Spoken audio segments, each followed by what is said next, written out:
quero saudar os pastores que estão comigo, que a paz seja convosco. Amém. Amém. E a todos também que estão nos assistindo, com a paz seja convosco. Queridos, estou eu aqui, pastor Marcos, comigo o pastor Josué, o pastor Misael, e nós estamos aqui fazendo nosso primeiro vídeo, que é um vídeo de explicação das lições bíblicas, que vai estar ajudando os professores da Escola Bíblica Sabatina da Universal Assembleia dos Santos a transmitir, a passar melhor os estudos e os conteúdos que nós estamos dando esse semestre. No semestre passado nós estudamos sobre as profecias, a primeira parte. Então nós começamos desde as alianças, mostrando também o livro de Daniel, uma pequena parte. Agora a gente vai retomar o livro de Daniel daqui para frente, como você pode ver aqui no nosso cenário. Mas nós no primeiro semestre já entramos para falar sobre o reino, falamos sobre a vinda de Jesus, e antes de nós entrarmos em Daniel, nesse sábado que passou, dia 20 de julho, estudamos uma lição introdutória, que foi a continuidade do primeiro semestre, a parábola das 10 minas. E é sobre esse assunto que eu gostaria de falar com os dois pastores que estão aqui conosco e vão explicar para os irmãos um pouco mais sobre essa lição, tirando dúvidas e esclarecendo questões sobre o assunto. Pastor Misael, primeiramente, seja bem-vindo. E eu queria perguntar para o irmão o seguinte: de que forma a parábola das 10 minas ela contribui para explicar o reino milenar e continuar o assunto das profecias que nós já temos estudado? Então, muito bem, pastor Marcos e ouvintes. Primeiramente, nós devemos sim trazer a memória, conforme nossos irmãos já têm colocado aí, para os nossos irmãos que estão participando conosco. Eu quero, assim, com muita alegria, satisfação, disposição, dizer para vocês que para nós, esses elementos, qual o irmão tem colocado para nós, que é uma sequência daquilo que o Senhor Deus havia prometido para Abraão, né? Como todos nós sabemos, o juramento que Deus fez para Abraão é um pacto inviolável. Visto que esta primeira lição que nós estudamos no dia de ontem, eu quero fazer referência à primeira pergunta, para que os irmãos pudessem ver como é importante a maneira do Senhor trabalhar, tudo dentro de um sistema que não falha. Eu quero apenas fazer algumas considerações. Primeiramente, quando o Senhor ele chamou Abraão para testar a fé de Abraão, quando Deus pediu a Abraão o seu filho, Abraão se dispôs através da fé e ele obedeceu à voz de Deus. A palavra de Deus diz que Abraão foi para oferecer Isaque, lá no Monte Moriá. Segundo Crônicas, capítulo 3, versículo 1, fala que o Monte Moriá foi em Jerusalém. Ok? Também a visão da escada de Jacó. E quando a palavra de Deus, quando o Senhor ele permitiu para que Davi tivesse a visão do templo e comprasse também aquela terra de Ornã, o Jebuseu, todos conhecem a história, está em 2 Samuel capítulo 24, e ele, quando ele foi falar ali com Ornã, Ornã se dispôs a dar tudo de graça para Davi. Davi ele disse: olha, eu não posso oferecer ao Senhor um sacrifício que não me custe nada. Então, aonde futuramente foi construído o templo, ali por Salomão, Davi pagou. Davi comprou e Salomão construiu o templo. Quando nós falamos do pacto, desse concerto que Deus havia feito para Abraão com juramento, que dos lombos de Abraão haveria de surgir reis. E nós, agora adiantando aqui para os nossos irmãos, Cristo, na verdade, ele seria realmente rei sobre o povo de Israel. Nós podemos considerar as promessas que Deus deu para Abraão. Né? Abraão já era velho, de repente Deus vem e faz esta promessa para Abraão. Né? Então, ali fala que Deus havia de dar um filho, dar uma descendência e dar também uma terra. Tudo isso com juramento. Então nós podemos ver que duas coisas se cumpriram, que foi seu descendente, né? Isaac, uma nação e agora uma terra. Então, está se cumprindo de acordo com as profecias. Terra de Israel, Jerusalém, onde nós esperamos que o nosso Senhor Jesus Cristo virá reinar.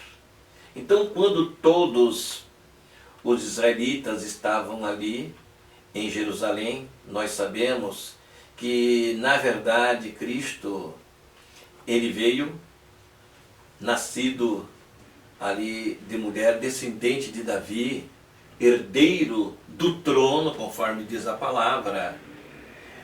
Então, todos os israelitas esperavam que Cristo viesse reinar naquele momento. Mas, segundo as Escrituras, seriam as duas etapas, primeira e segunda vinda.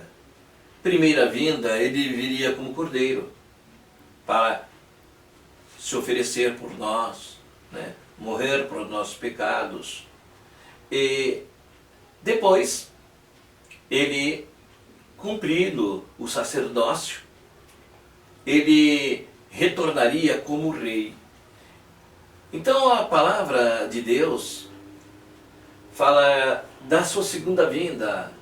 E em sua segunda vinda, ele viria como leão. Primeiro como cordeiro, né? Morreu, foi humilhado. E na sua segunda vinda, ele já viria para exercer o juízo como rei. A parábola, então, especificamente, como que ele trata disso? Então, na parábola, a forma dele trazer a memória exata para que os discípulos pudessem entender, então ele explicou claramente na parábola. E ouvindo eles estas coisas, ele prosseguiu e contou uma parábola, porquanto estava perto de Jerusalém. E a Escritura diz que cuidavam que logo se havia de manifestar o reino de Deus. Então aqui nós ouvimos, aqui podemos entender um contraste aqui, que eles estavam pensando Cristo indo para Jerusalém, onde ele há de reinar. Então eles entendiam, está perto de manifestar o reino de Deus. Aí Cristo quis trazer a memória, o entendimento, através dessa parábola. Né? Certo homem nobre partiu para uma terra remota, a fim de tomar para si um reino e depois voltar. Então nós entendemos que Cristo, assim como ele morreu como um cordeiro, né, ele exerceu todo o seu ministério sacerdotal, né? E ele foi para o Pai. E quando ele voltar, ele vai voltar como leão e implantar o seu reino.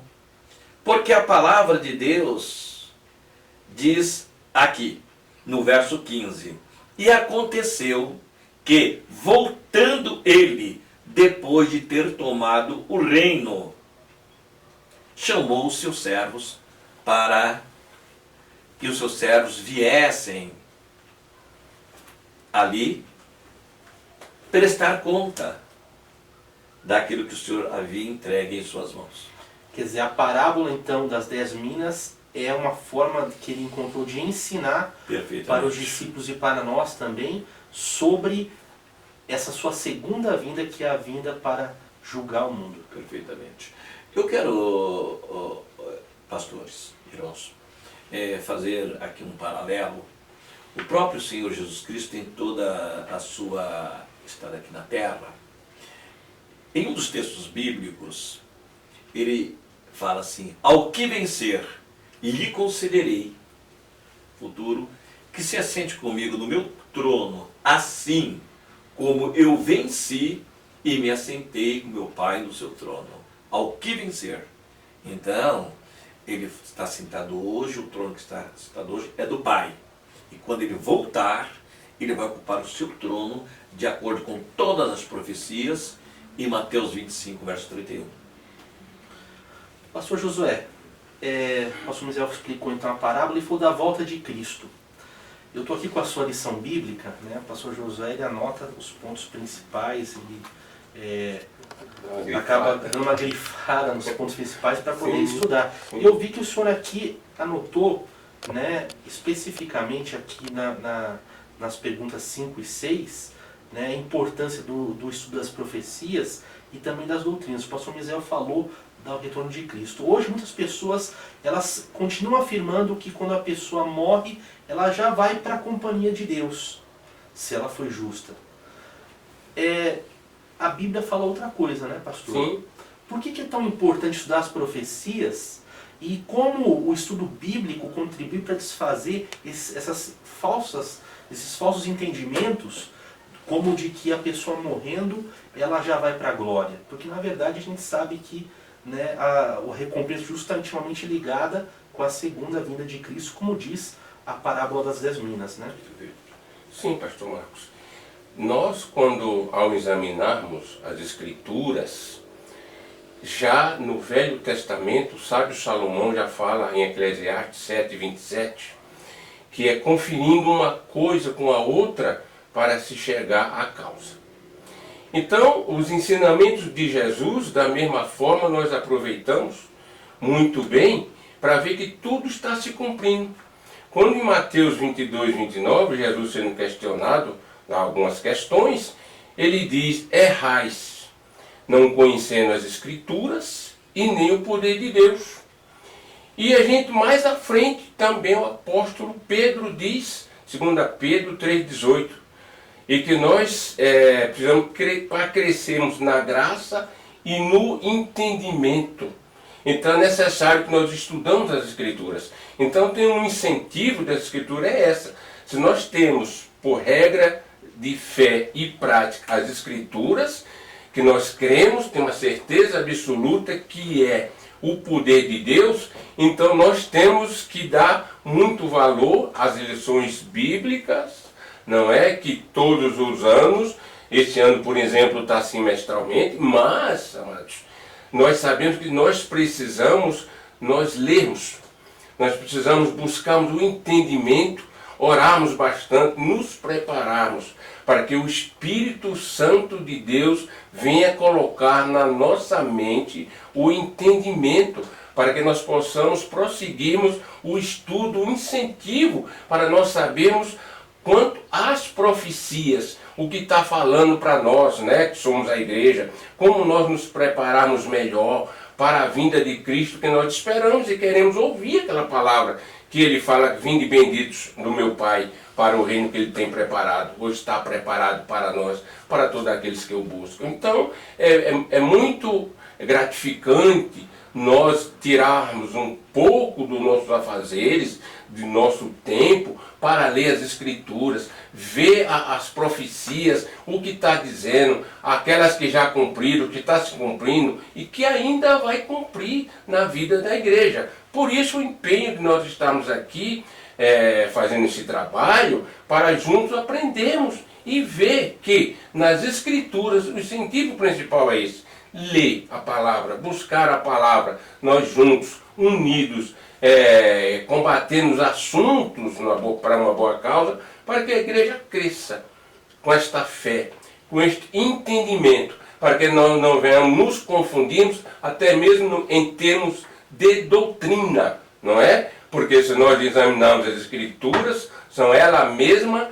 e que nos dá a ciência bíblica e espiritual daquilo que nós precisamos ouvir, falar, ensinar, entender e aprender, porque cada dia assim. Nós, à medida que nós ensinamos, às vezes aprendemos mais do que propriamente dizemos que estamos ensinando, mas é uns com os outros que nós conseguimos ir à frente e Deus está no controle para que nós sejamos vitoriosos na Igreja Universal Assembleia dos Santos. Pastor Misael, a recompensa dos justos então virá com a volta de Jesus e o reino milenal. O que o senhor quer acrescentar mais sobre isso? Olha, é algo muito importante quando nós observamos a realidade da palavra de Deus. Paulo ele falou muito sobre a ressurreição. 1 Coríntios capítulo 15, versículo 3 ali, fala assim, que Cristo morreu e ressuscitou segundo as Escrituras. Tudo aquilo que nós queremos e precisamos saber a respeito daquilo que nós cremos e professamos tem que estar de acordo com as Escrituras. Imagine você que está nos ouvindo nesta manhã, ou digo neste dia, nós não podemos ser diferentes dos discípulos, dos apóstolos. Quando nós não entendemos algo e passamos a entender, nós só podemos considerar aquilo como uma verdade em nossas vidas quando nós olhamos para a palavra de Deus, e a palavra de Deus ela se embasa dentro daquilo que a Escritura ela confirma. No livro de Lucas capítulo 24, verso 44, ali nós encontramos Cristo dialogando com os seus discípulos, e assim convinha, e assim está escrito, assim convinha, e assim está escrito, que o Cristo padecesse, tá?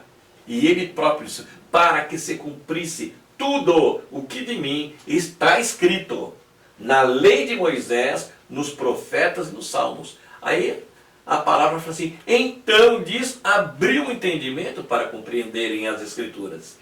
Então, na verdade, nós só podemos conhecer o Senhor Jesus, o Jesus das Escrituras. Então, portanto, nós podemos falar mais tarde, futuramente também em outros vídeos, que na verdade a ressurreição ela se dá no toque da sétima trombeta. Então, esta ideia, este pensamento de quando a pessoa morre, ela vai para os céus, a doutrina da imortalidade é uma doutrina antibíblica. Eu sei que muitos que estão ouvindo têm esta fé, mas é importante nós crermos nas Escrituras, tanto a respeito de Cristo, como daqueles que morrem, mas dentro dos padrões bíblicos, dentro daquilo que a palavra de Deus ela nos ensina. Porque, na verdade, a palavra de Deus, vamos a um exemplo, quando Cristo, ele ressuscitou Lázaro, Cristo foi à sepultura e disse, Lázaro, sai para fora. Agora imagine, se uma pessoa, vamos considerar nós hoje, o estado de vida que todos levam, todos aqueles que são crentes, não são crentes, se Lázaro tivesse morrido e tivesse ido para os céus, que injustiça seria de Cristo tirar Lázaro dos céus e trazer a esta terra? Para morrer novamente. Morrer novamente, né? Estava no estado de gozo, né? Estado perfeito, né? Se deliciando lá. E não é isso que as Escrituras dizem. Irmãos, eu agradeço a participação dos pastores. Ok? Nós vamos entrar novamente nesse assunto sobre imortalidade da alma, sobre outras ideias que foram difundidas, ao estudarmos nos próximos vídeos o livro do profeta Daniel. Por quê? Porque nós descobriremos que esse pensamento que veio, na verdade, com os gregos, e foi difundido durante a época em que Alexandre o Grande em diante, né, conquistou os impérios daquela época, tudo isso foi predito pelo profeta Daniel que aconteceria e aconteceu. O pensamento bíblico é totalmente diferente desse pensamento. Nos próximos vídeos a gente vai estudar um pouco mais sobre isso. Nós vamos estudar também como isso tudo foi profetizado, né? Na verdade, nada dessas mudanças aconteceu a esmo, né? Tudo foi profetizado, Deus revelou. Deus não faz nada sem revelar os seus profetas. E vamos descobrir como o profeta Daniel foi usado por Deus para revelar tudo isso. Coisas que estão acontecendo conosco e coisas que nós discutimos aqui ainda acontecerão no nosso futuro. A paz seja convosco. Amém. E até o próximo vídeo. Agradecemos a todos.